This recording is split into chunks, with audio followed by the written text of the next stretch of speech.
Hello folks, so I'm back again and we are going to do today a little lecture on functions as first class objects in Lisp. This is quite important for you because if you look at the A star search code, which is really short, you'll notice that the reason it was so short is because you were able to use abstractions. Essentially, you are sending to A star a whole bunch of functions. Goal P is a function, children func is a function, and F value fun is a function. Now, goal P and children fun are defined separately for each of the new problems you are writing. So you could basically write any new function and then just send its name as an argument to A star search.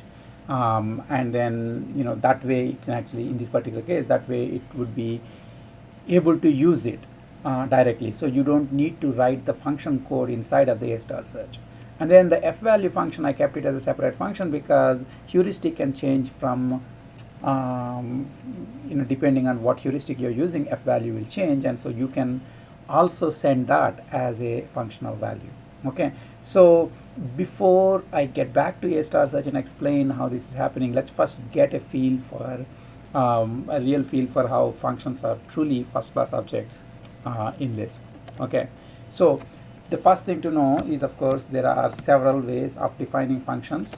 I pointed that out to you last time that in fact every variable has both a normal value and a functional value, and when you say define jk x is plus 1x, then essentially what this has done is it has set the functional value cell of jk to be this function.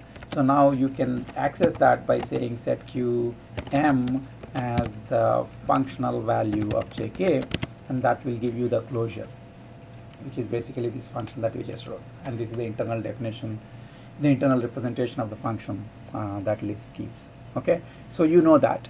And one of the nice things now is that I can use this function. So normally you would have thought that since I wrote jk, I have to do jk 2, you will get 3.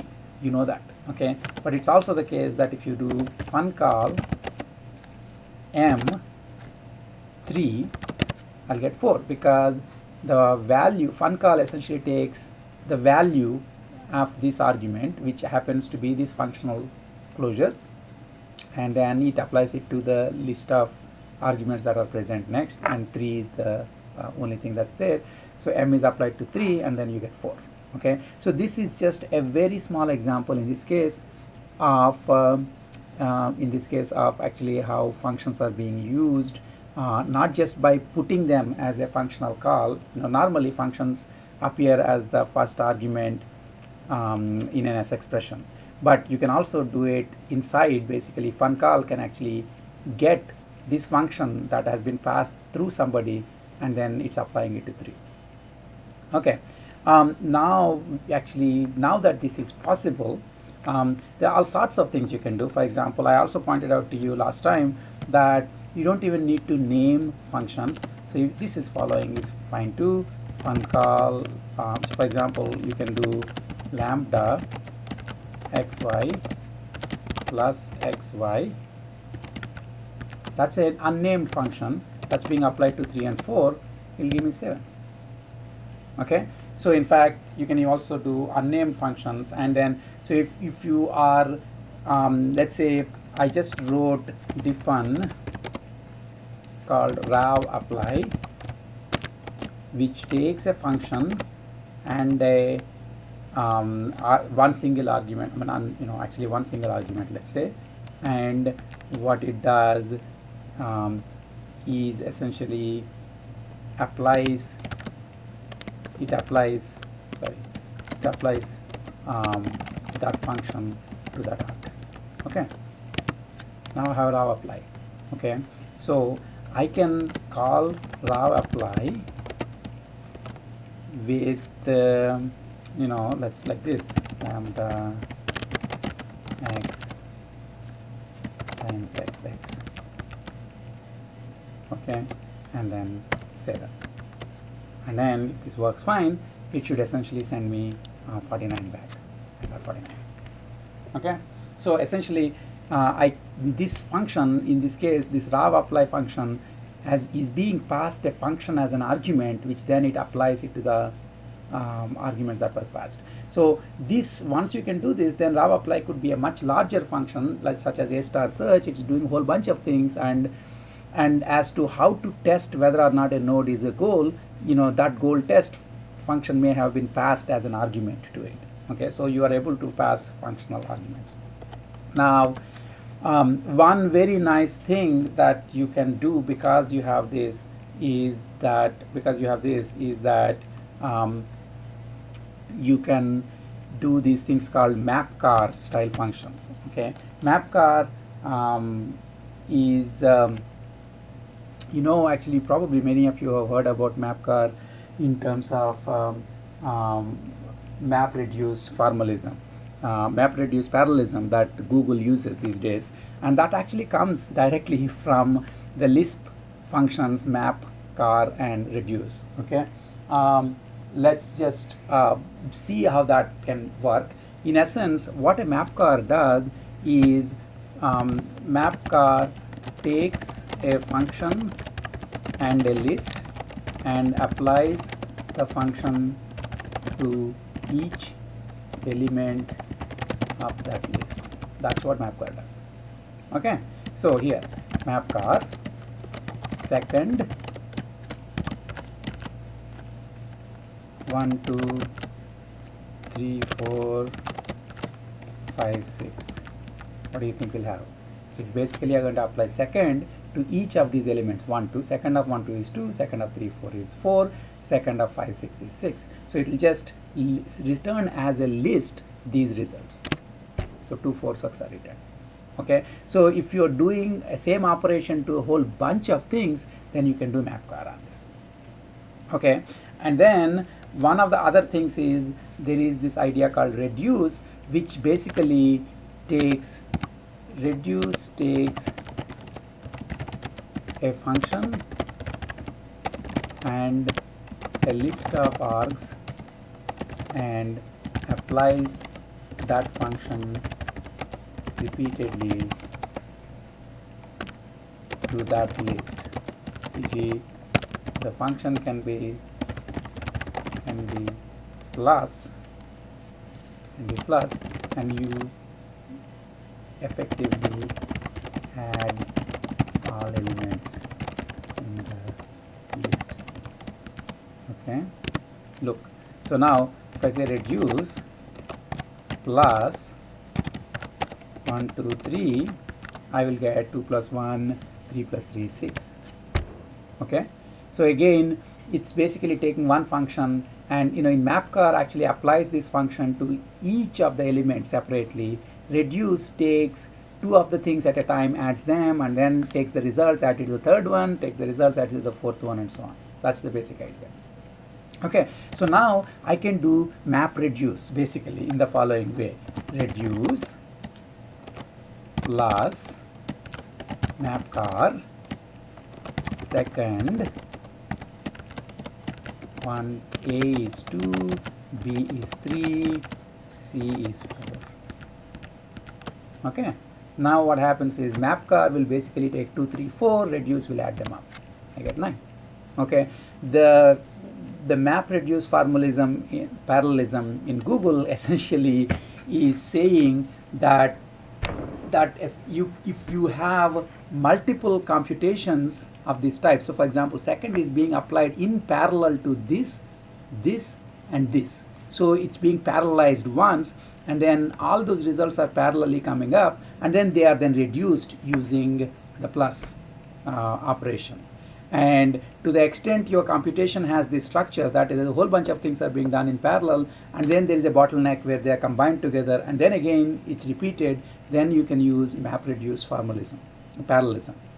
And in fact, it turns out that many operations in information retrieval of the kind that Google has to do every day actually can be applied, can have this structure. in the sense that they wind up doing the same operation parallelly to a huge number of identical elements, and then the results are then reduced by a separate operation. Okay, so that's enough as far as how Google uses it, but it's kind of nice to know that the MapReduce that you may have heard of actually comes from Lisp, where it's a built-in idea that you can do mapping of a function over arguments and then reducing a list of arguments using another function. Again, this is possible because both mapcar and reduce, right, are actually both mapcar and reduce are actually of the type that they take a function as an argument. So if you want to actually write mapcar yourself, it's not that hard. Let's call, I cannot write mapcar myself because mapcar is inbuilt. So let me write rmapcar and see if I can actually do it in front of you. So rmapcar takes a function and a list, okay, and then it does loop for element in list, so loop for each element in list, collect, you collecting the results, fun call a function to the element. So you're applying the function to the element. Okay, that's it. So in fact, rmapcar doesn't know what the function is, what the list is. All it's doing is it's taking, it does know the list, but it knows the function. It doesn't know what the function is. It's being passed during the runtime, and then it just automatically applies it to the element. Okay, which each element in the list, and then it collects all the results and sends it out. Right now I have rmapcar. So if I do rmapcar to test it, rmapcar, let's say I can actually do square, which is lambda x star x x. So I just made up a function which is being sent right now to rmapcar, and then it's going to be sent the list 359. Okay, and then if all goes well, if I didn't make any mistakes in the previous one, I should be getting 9, 25 and 81. Uh-oh, I made a mistake somewhere. Lambda, I forgot. Okay, see, I wrote lambda, LAMDA, it should be LAMBDA. So I'll abort and then do again rmapcar lambda x star xx with 359, and then let's see if it works. 925 81. See, so I'm actually able to write my own mapcar function in this just little thing. Okay, so this is another advantage of actually being able to send functions as arguments. And I want to give you one more example of doing functions as arguments. There is an inbuilt function called find in Lisp, which actually is quite effective, because what find does is it in essence does the following thing. Find, you can find a target, find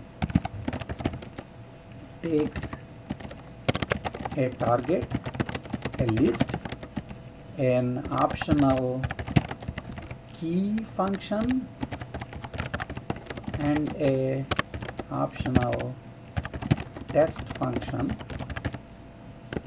and looks for the element in the list that whose key is equal by the test to the target.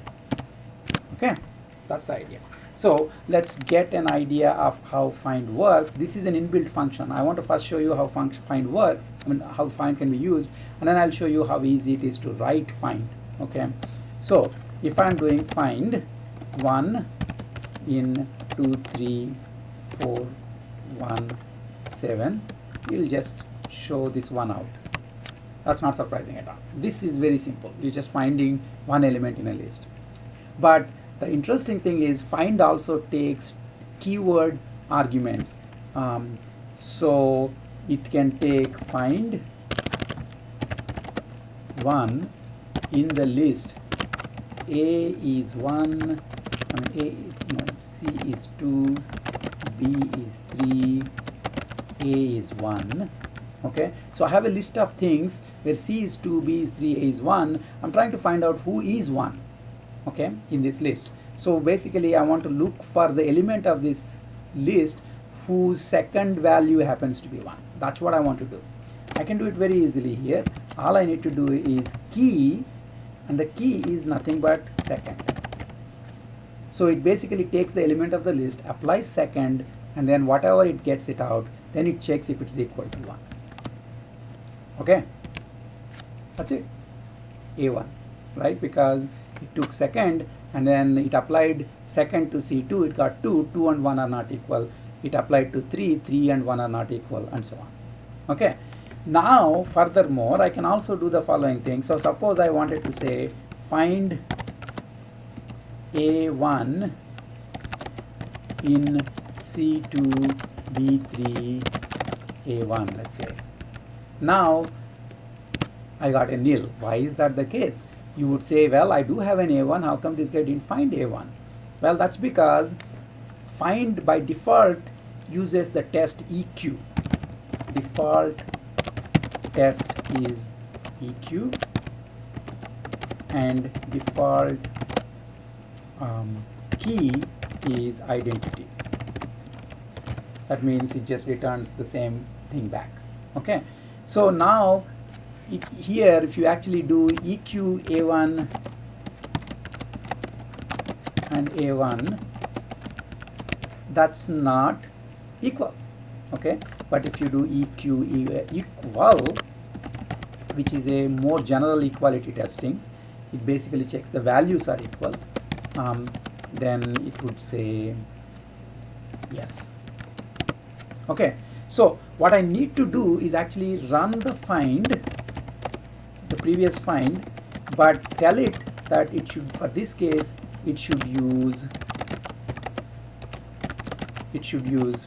for this case it should use the test equal. So I will say test equal. Okay, that's it, test equal. And so in this case now if I do this, I will get A1 back. Okay, and I can combine both of these and say find A1 in a bigger list where Rao is C2, Tom is A1, and John is B3. Okay, now key is second and test is equal. If you do that, it will find Tom A1, because what it did is when it took this element Tom A1 out, it applied second, it got A1, and then it applied equal to this A1 and this A1, and then it says true, and so it returns that. Okay, find does linear search, so it is not the most efficient search. Okay, it for example doesn't do binary search. Okay, but it is very flexible and allows you to quickly test ideas, and you can always come back and improve the program. In fact, one of the weirdest things is that, you know, you could say that the expressiveness of a language can also be measured in terms of whether or not it allows you to write inefficient programs and quickly. So basically, in this case, by having things like find, etc., Lisp allows you to write a quick program, and then, you know, the promise you're making to yourself is that you'll come back and make it more efficient. If you don't, you pay for your laziness. Whereas some other languages may actually require you to write a real function to do this by yourself, and you probably, if you're spending time writing a function for this anyway, you'll probably write a less flexible but more efficient function. Okay, so that's the way find works, and I want you to show how easy it is to write the find the function. Okay, so let's see how to write it. What I'll do is I'll open a file, mfind.lisp, and then I'm going to write my function here. Define mfind target list, define mfind target list, and then you have these kinds of, for functions, apart from the normal arguments, there are these kind of arguments called keyword arguments. So that's called key. You start with and key, special notation, and then the first argument is, its name is key, and by default it is set to identity function. Okay, and the other argument is test, and by default it is set to EQ function.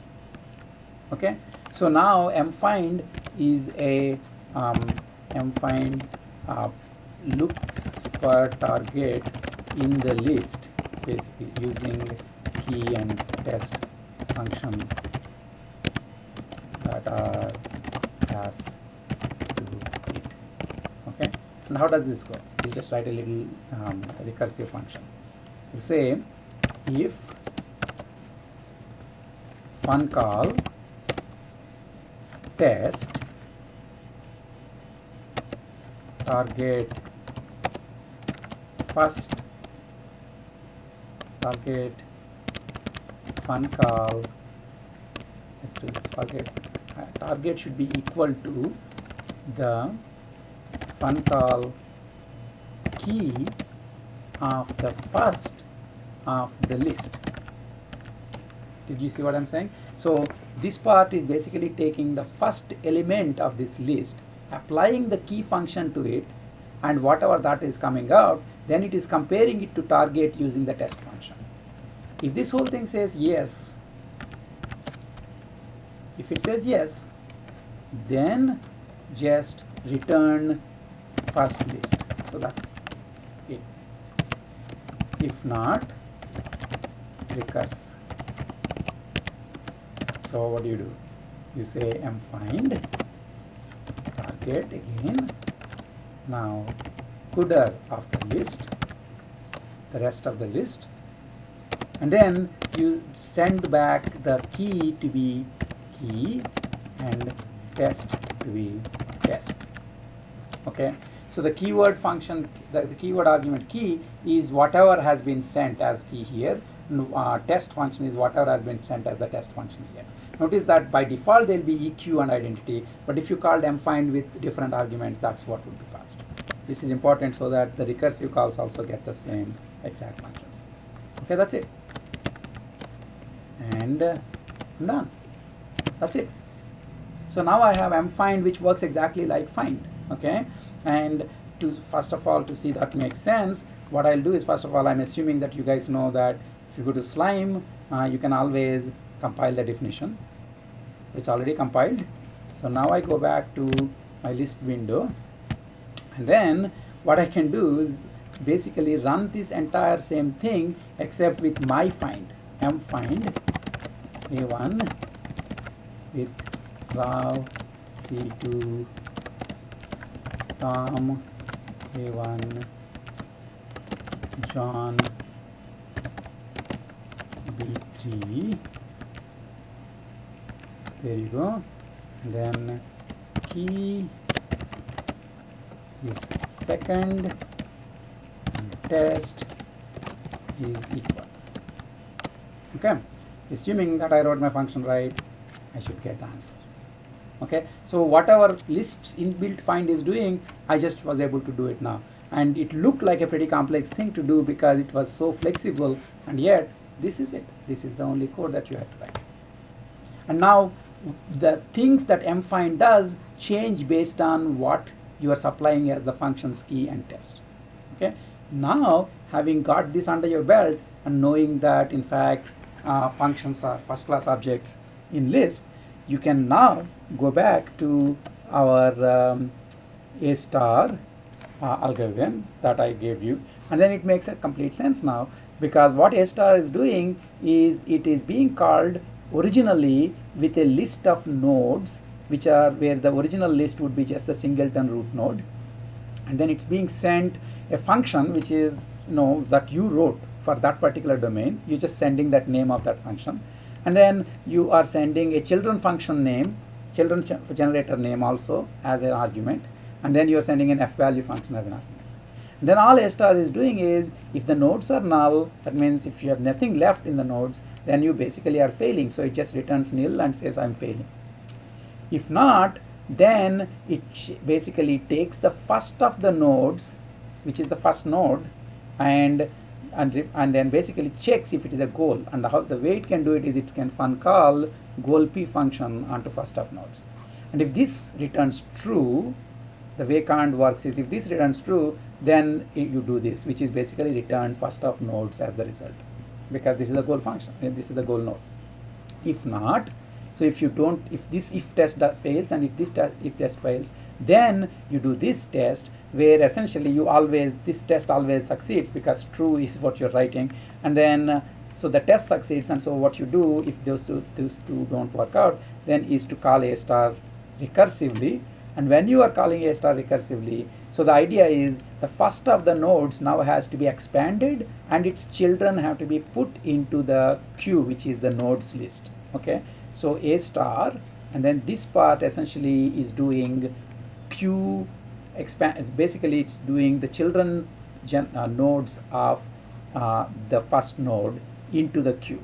Now how is it doing it? It first is calling call children function on the first of nodes. That will get you the children nodes. It's a list of nodes, and then it essentially appends this to the rest of the list, and then it resorts them.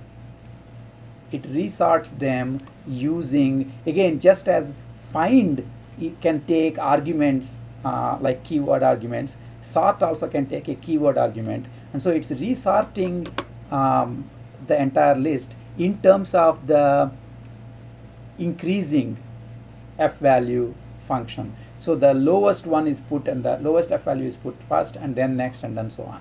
Okay, so this is the comparison, and this is the the key from the node, the item that you're using to sort the item, and the only key that you care about is f value function. So now this will give you the new nodes, the new priority queue in a sense, and then you call A star yourself again with the same goal function and the same children generator function and the same f value function. That's it, you're done. And then now all you need to do is call this with the right set of functions. So this is basically, now you hopefully have a better understanding of the fact that functions are really first class objects in Lisp, and so you can actually pass them around from one function to another function, and that allows a powerful kind of abstraction when you are doing your programming. Okay, so that's it for today. I'll stop, and we'll see how it goes. Okay, bye.